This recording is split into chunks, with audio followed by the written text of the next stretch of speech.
ಇವತ್ತು ನಾವು 3D ಸಿನಿಮಾಗಳು, 3D ಕ್ಯಾಮೆರಾಗಳು ಮತ್ತು ಆಧುನಿಕ ತಂತ್ರಜ್ಞಾನದ ಬಗ್ಗೆ ಮಾತನಾಡ್ತೇವೆ. ಆದ್ರೆ ಸುಮಾರು 1000 ವರ್ಷಗಳ ಹಿಂದೆಯೇ ನಮ್ಮ ಪೂರ್ವಜರು 3 ಆಯಾಮದ ಕಲ್ಪನೆಯನ್ನ ಬಳಸಿಕೊಂಡು ಅದ್ಭುತ ಶಿಲ್ಪವನ್ನ ಸೃಷ್ಟಿಸಿದ್ರು ಅಂದ್ರೆ ನೀವು ನಂಬ್ತೀರಾ? ಹೌದು. ಕರ್ನಾಟಕದ ಮಂಡ್ಯ ಜಿಲ್ಲೆಯಲ್ಲಿ ಪತ್ತೆಯಾಗಿರುವ ಒಂದು ಅಪರೂಪದ ವೀರಗಲ್ಲು ಈಗ ಇತಿಹಾಸಕಾರರನ್ನೇ ಅಚ್ಚರಿಗೊಳಿಸಿದೆ. ಇದು ಕೇವಲ ಒಂದು ಕಲ್ಲಲ್ಲ, 1000 ವರ್ಷಗಳ ಹಿಂದಿನ ಭಾರತೀಯ ಶಿಲ್ಪಿಗಳ ಜ್ಞಾನಕ್ಕೆ ಸಾಕ್ಷಿಯಾಗಿದೆ. ಮಂಡ್ಯದಲ್ಲಿ ಸಿಕ್ಕ ಈ ಅಪರೂಪದ ವೀರಗಲ್ಲು ಎಲ್ಲಿದೆ? ಕರ್ನಾಟಕದ ಮಂಡ್ಯ ಜಿಲ್ಲೆಯ ಮಳವಳ್ಳಿ ತಾಲೂಕಿನ ಕಲ್ಕುನಿ ಗ್ರಾಮದಲ್ಲಿ ಈ ವಿಶೇಷವಾದ ವೀರಗಲ್ಲು ಪತ್ತೆಯಾಗಿದೆ. ಭಾರತೀಯ ಪುರಾತತ್ವ ಸರ್ವೇಕ್ಷಣಾ ಇಲಾಖೆ ನಡೆಸಿದ ಅಧ್ಯಯನದ ವೇಳೆ ಈ ಐತಿಹಾಸಿಕ ಶಿಲ್ಪ ಬೆಳಕಿಗೆ ಬಂದಿದೆ. ಸಾಮಾನ್ಯವಾಗಿ ವೀರಗಲ್ಲುಗಳು ಪತ್ತೆಯಾಗೋದು ಹೊಸದೇನಲ್ಲ. ಆದ್ರೆ 3 ದಿಕ್ಕುಗಳಿಂದಲೂ ವಿಭಿನ್ನವಾಗಿ ಕಾಣುವ 3D ಮಾದರಿಯ ವೀರಗಲ್ಲು ಪತ್ತೆಯಾಗಿರೋದು ಅಪರೂಪವೇ ಸರಿ. ವೀರಗಲ್ಲು ಅಂದ್ರೆ ಏನು ನೋಡ್ತಾ ಹೋಗೋಣ. ವೀರಗಲ್ಲು ಅಂತ ಹೇಳಿದ್ರೆ ಯುದ್ಧದಲ್ಲಿ ಅಥವಾ ಸಮಾಜದ ರಕ್ಷಣೆಯಲ್ಲಿ ವೀರ ಮರಣ ಹೊಂದಿದ ಯೋಧರ ನೆನಪಿಗಾಗಿ ನಿರ್ಮಿಸುವಂತ ಸ್ಮಾರಕ ಕಲ್ಲು. ಹಿಂದಿನ ರಾಜವಂಶಗಳ ಕಾಲದಲ್ಲಿ ತಮ್ಮ ಪ್ರಾಣ ತ್ಯಾಗ ಮಾಡಿದ ವೀರರ ಕಥೆಯನ್ನ ಮುಂದಿನ ಪೀಳಿಗೆಗೆ ತಿಳಿಸಲು ಇವುಗಳನ್ನ ಕೆತ್ತಲಾಗ್ತಾ ಇತ್ತು. ಇದು ಕೇವಲ ಕಲ್ಲುಗಳಲ್ಲ, ಅವು ನಮ್ಮ ಇತಿಹಾಸದ ಜೀವಂತ ದಾಖಲೆಗಳಾಗಿವೆ. ಈ 3D ವೀರಗಲ್ಲಿನ ವಿಶೇಷತೆ ಏನು? ಈ ವೀರಗಲ್ಲಿನ ವಿಶೇಷತೆ ಅದರ ಕೆತ್ತನೆಯಲ್ಲೇ ಇದೆ. ಕಲ್ಲಿನ ಮುಂಭಾಗ ನೋಡಿದ್ರೆ ಯುದ್ಧದಲ್ಲಿ ಹೋರಾಡ್ತಾ ಇರುವ ವೀರನ ಚಿತ್ರ ಕಾಣುತ್ತೆ. ಆದ್ರೆ ಕಲ್ಲಿನ ಎಡ ಮತ್ತು ಬಲಭಾಗಗಳಿಂದ ನೋಡಿದಾಗ ಒಂದು ರಥದ ಚಿತ್ರಣ, ರಥದ ಚಕ್ರಗಳು, ಅದಕ್ಕೆ ಜೋಡಿಸಲಾದ ಪ್ರಾಣಿಗಳ ರೂಪಗಳು ಸ್ಪಷ್ಟವಾಗಿ ಕಾಣುತ್ತೆ. ಅಂದ್ರೆ ಒಂದೇ ಕಲ್ಲಿನಲ್ಲಿ ಹಲವು ಕೋನಗಳಿಂದ ವಿಭಿನ್ನ ದೃಶ್ಯಗಳನ್ನ ತೋರಿಸುವಂತೆ ಶಿಲ್ಪಿ ವಿನ್ಯಾಸ ಮಾಡಿದ್ದಾನೆ. ಇದೇ ಇದರ 3D ವಿಶೇಷತೆ.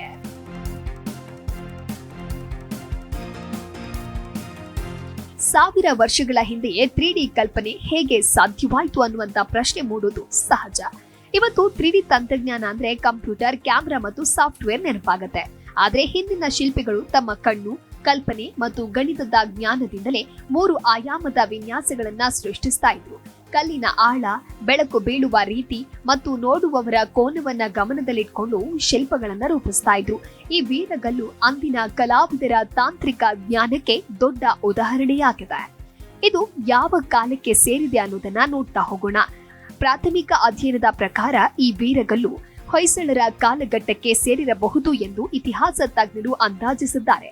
ಹೊಯ್ಸಳರು ತಮ್ಮ ಅದ್ಭುತ ದೇವಾಲಯಗಳು ಮತ್ತು ಸೂಕ್ಷ್ಮ ಶಿಲ್ಪಕಲೆಗೆ ಪ್ರಸಿದ್ಧರಾಗಿದ್ರು. ಬೇಳೂರು, ಹಳೆಬೀಡು ದೇವಾಲಯಗಳ ಶಿಲ್ಪಗಳಲ್ಲಿ ಕಾಣುವ ನೈಪುಣ್ಯ ಇದೇ ಪರಂಪರೆಯ ಭಾಗವಾಗಿದೆ.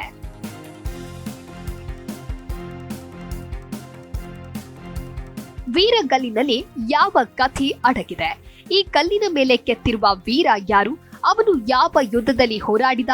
ಯಾವ ರಾಜನ ಕಾಲದಲ್ಲಿ ಬದುಕಿದ್ದ ಎಂಬ ಪ್ರಶ್ನೆಗಳಿಗೆ ಇನ್ನೂ ಉತ್ತರ ಹುಡುಕಲಾಗ್ತಾ ಇದೆ. ಪುರಾತತ್ವ ತಜ್ಞರು ಇದರ ಶಾಸನ ಮತ್ತು ಶಿಲ್ಪದ ಆಧಾರದ ಮೇಲೆ ಹೆಚ್ಚಿನ ಅಧ್ಯಯನ ನಡೆಸ್ತಾ ಇದ್ದಾರೆ. ಭಾರತದ ಶಿಲ್ಪಕಲೆಯ ಮಹತ್ವ ಏನು? ಭಾರತದ ಇತಿಹಾಸದಲ್ಲಿ ಶಿಲ್ಪಕಲೆ ಅನ್ನೋದು ಕೇವಲ ಅಲಂಕಾರಕ್ಕಾಗಿ ಇರಲಿಲ್ಲ. ಅದು ವಿಜ್ಞಾನ, ಗಣಿತ, ಕಲೆ ಮತ್ತು ತಂತ್ರಜ್ಞಾನದ ಸಂಯೋಜನೆಯಾಗಿತ್ತು. 1000 ವರ್ಷಗಳ ಹಿಂದೆ ನಿರ್ಮಿಸಿದ ದೇವಾಲಯಗಳು ಮತ್ತು ಸ್ಮಾರಕಗಳು ಇಂದಿಗೂ ಜಗತ್ತಿನ ಸಂಶೋಧಕರನ್ನ ಆಕರ್ಷಿಸ್ತಾ ಇವೆ. ಈ 3D ವೀರಗಲ್ಲು ಕೂಡ ಅದೇ ಪರಂಪರೆಯ ಮತ್ತೊಂದು ಸಾಕ್ಷಿಯಾಗಿದೆ. ಈಗ ಇದರ ಸಂರಕ್ಷಣೆ ಹೇಗೆ ನಡೀತಾ ಇದೆ?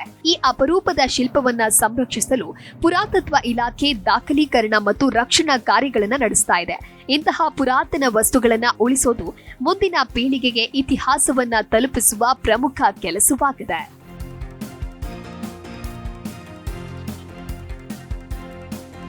ಮಂಡ್ಯದ ಕಲ್ಕುಣಿಯಲ್ಲಿ ಸಿಕ್ಕ ಈ ವೀರಗಲ್ಲು ನಮಗೆ ಒಂದು ದೊಡ್ಡ ಸಂದೇಶ ನೀಡುತ್ತೆ. ತಂತ್ರಜ್ಞಾನ ಅಂದ್ರೆ ಕೇವಲ ಇಂದಿನ ಕಂಪ್ಯೂಟರ್ಗಳು ಮತ್ತು ಯಂತ್ರಗಳಲ್ಲ. 1000 ವರ್ಷಗಳ ಹಿಂದೆ ನಮ್ಮ ಪೂರ್ವಜರ ಕಲ್ಪನೆ, ಜ್ಞಾನ ಮತ್ತು ಕೌಶಲ್ಯದಲ್ಲೂ ತಂತ್ರಜ್ಞಾನ ಅಡಗಿತ್ತು. ಒಂದು ಸಾಮಾನ್ಯ ಕಲ್ಲಿನಂತೆ ಕಾಣುವ ಈ ವೀರಗಲ್ಲು ಈಗ ಭಾರತದ ಶಿಲ್ಪಕಲೆಯ ಅದ್ಭುತ ಕಥೆಯನ್ನ ಜಗತ್ತಿಗೆ ಹೇಳ್ತಾ ಇದೆ.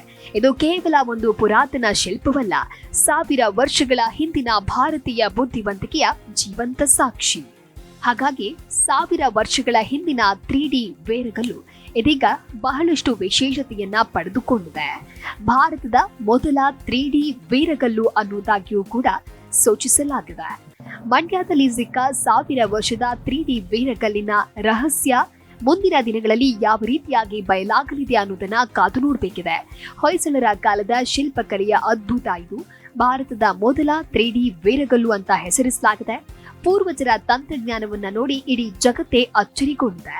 1000 ವರ್ಷಗಳ ಹಿಂದೆಯೇ 3D ತಂತ್ರಜ್ಞಾನ ಇತ್ತ ಅನ್ನುವಂತಹ ಪ್ರಶ್ನೆ ಇದೀಗ ಎಲ್ಲರನ್ನ ಅಚ್ಚರಿ ಮೂಡಿಸಿದೆ.